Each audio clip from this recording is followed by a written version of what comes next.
As we transition to this segment, we look at some of the top international and regional stories which directly impacted the BVI. But let's take a look.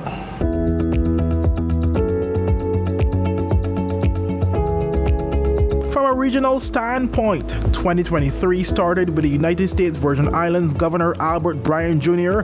and Lieutenant Governor Tregenza Roach being sworn in on January 2nd, following their second successful election back in November 2022. The inaugural ceremony occurred at the Emancipation Garden in St. Thomas to recognize Bryan as the 9th elected governor and Roach as the 12th Lieutenant Governor of the United States Virgin Islands.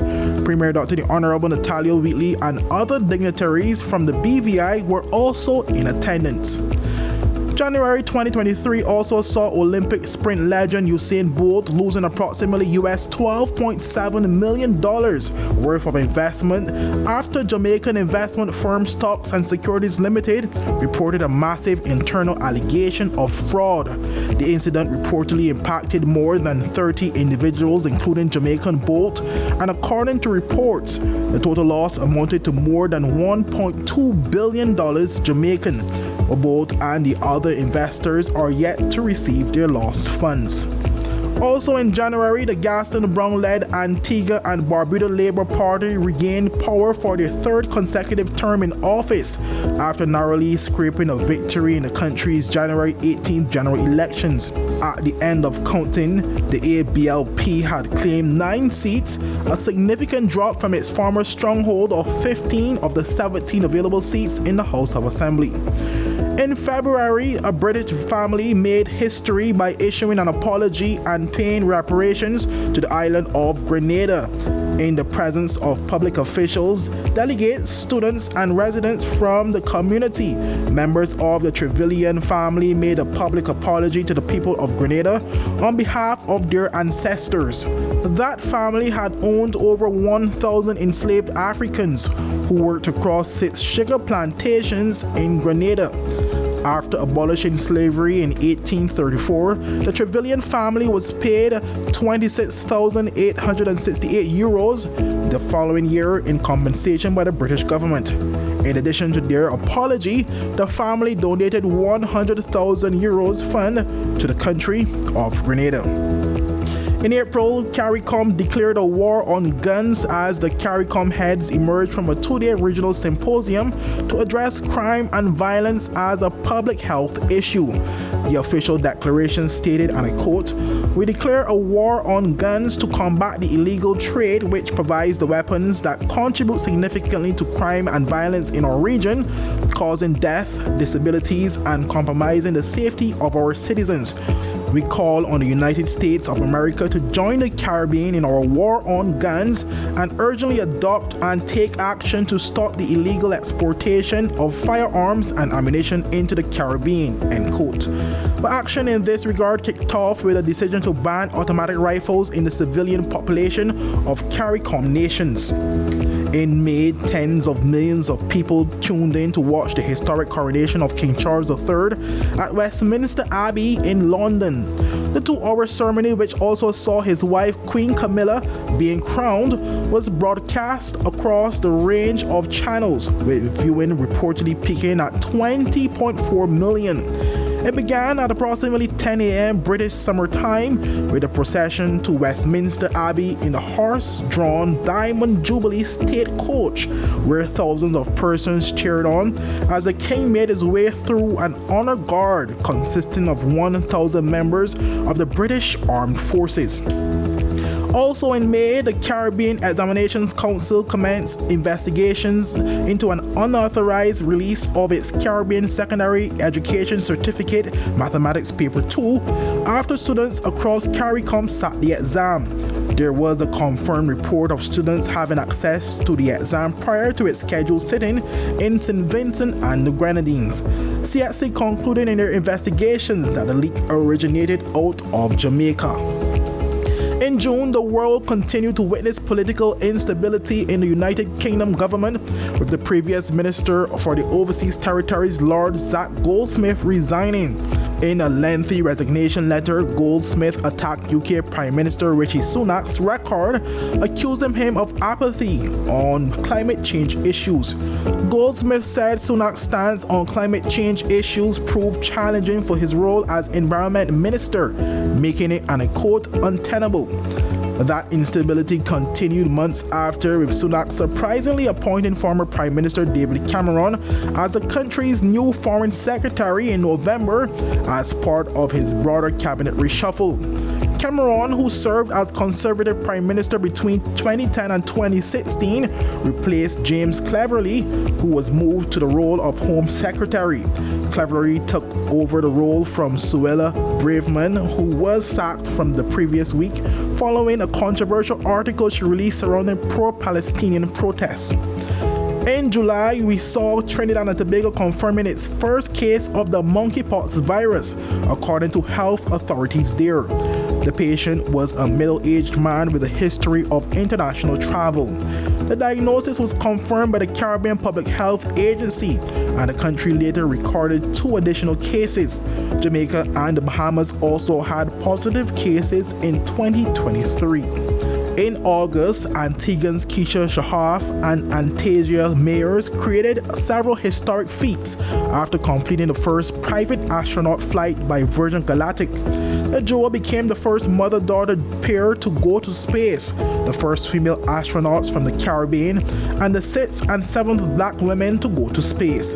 Mayers also became the youngest person to go to space. The Spaceline company, which was founded by British Virgin Islander Sir Richard Branson, also achieved the feat of flying the most women in a single space mission.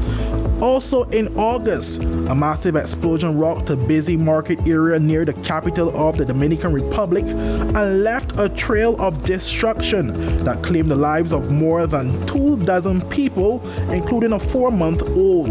The death toll, which initially started at 11, surged to 31.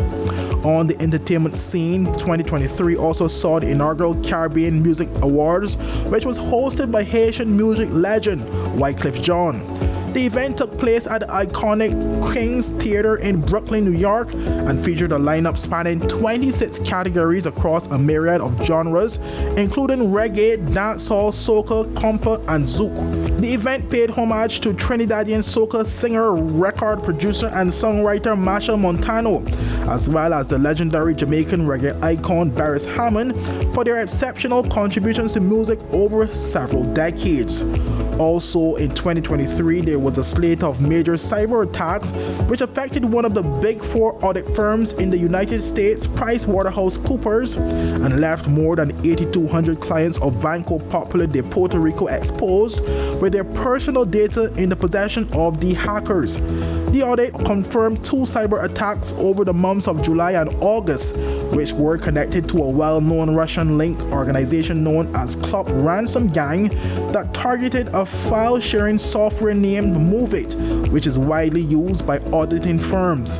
Following the attack, the ransomware gang threatened to release the stolen data on a public website if their demands were not met.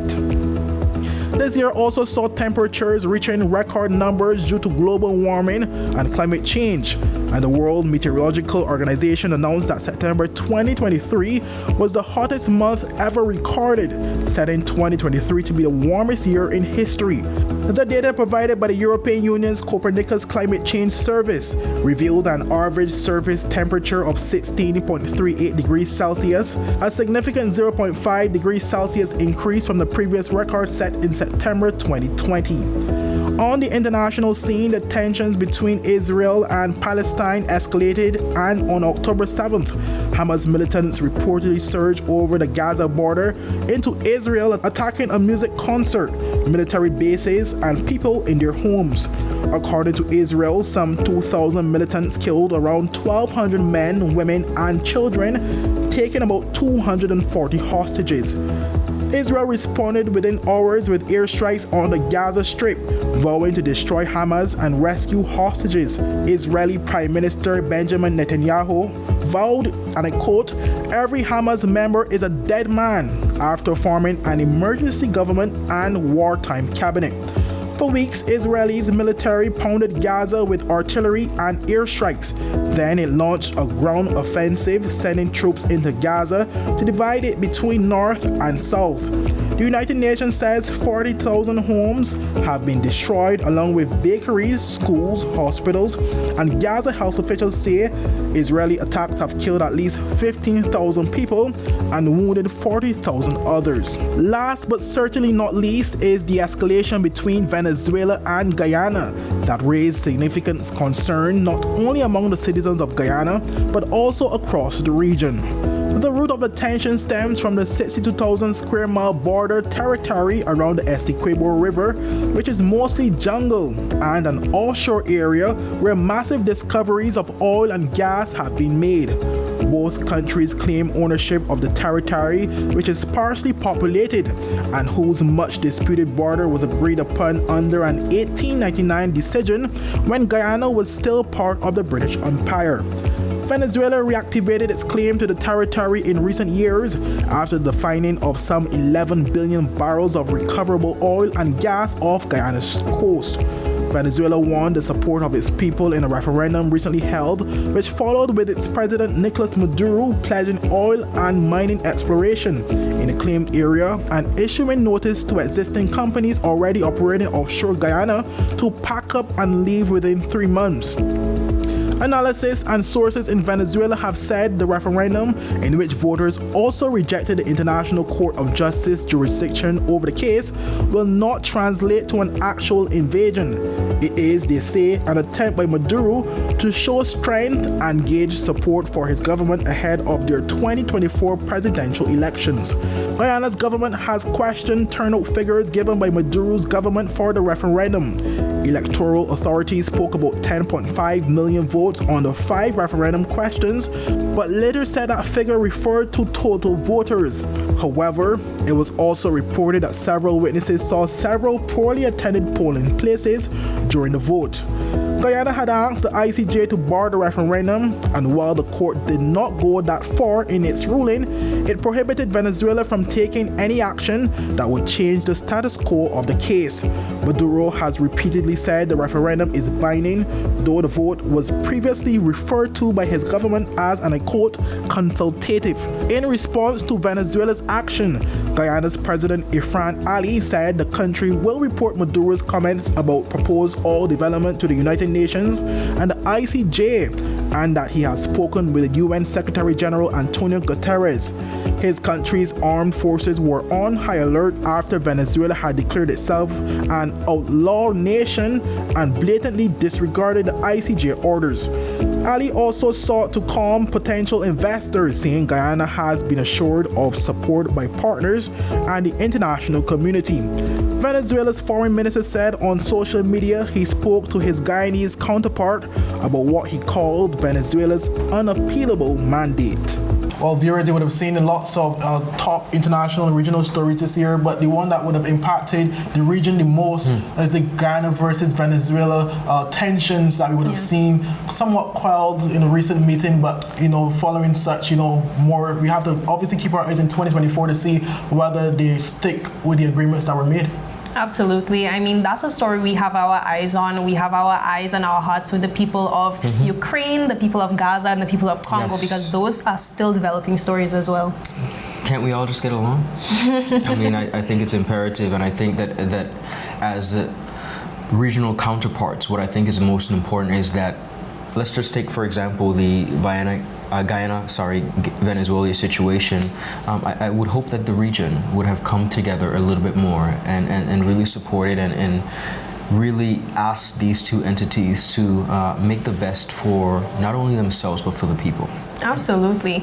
And I think one area where we would have seen the Caribbean community really coming together, Caribbean community, CARICOM, of course, is on the war on guns. We saw CARICOM declare a war against guns this year. We're going to really see how that unfolds next year and how they address the issue that, of course, there aren't guns manufactured in the Caribbean. We know where they're coming from, and we need to stop them from coming. And also too, in terms of what the international and regional segment highlighted, is that the BVI isn't the only territory to be facing similar issues. We have our issues with guns and drugs as well here in the BVI, and it goes to show, that more needs to be done in the region. One of the things that I need us to solidify as a region has to be regional travel. I mean, we talked about the transportation aspect, but as a region, it is so increasingly difficult for us to communicate and for us to get from one point to the other. So if we could do nothing else in 2024, let us please have some sort of and it's not okay to have a MOU. It's not okay to just talk about it lip service. Let's connect the people of the region increasingly more, because it's hampering us in so many different ways, and it's literally unacceptable. Absolutely. Hopefully we do see Caribbean governments coming on board to support the ferry initiative that's being talked about all over on social media right now, that would allow people to travel between the countries for cheaper prices than taking an airline right now. I know who wouldn't be traveling on those ferries. Certainly not me.